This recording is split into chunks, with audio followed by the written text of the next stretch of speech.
ఎంత ఓర్పు లేకపోతే ఆ పద్మపీఠం మీద ఒక్కనాడు కాలు కదిపాడండి.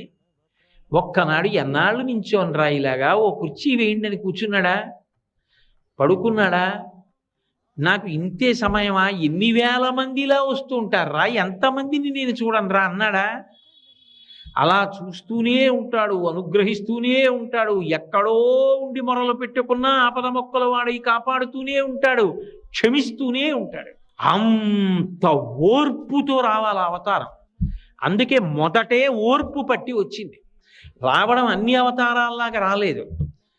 భృగువు వెళ్ళి తంతే సహించి బయలుదేరాడు. అందుకే మీరు చూడండి, మొదట దయ కలుగుతుంది ఎప్పుడు మనిషికి. దయ కదిలితే కార్యం నడుస్తుంది. నేను అలా వెళ్ళిపోతున్నాను అనుకోండి, ఏదో దేవాలయంలోకి వెళ్ళి హుండీలో 100 రూపాయలు వేద్దాం అనుకుని వెడుతున్నాను. వెడుతుంటే ఒక పిల్ల తల్లి కంఠం పట్టుకుని గట్టి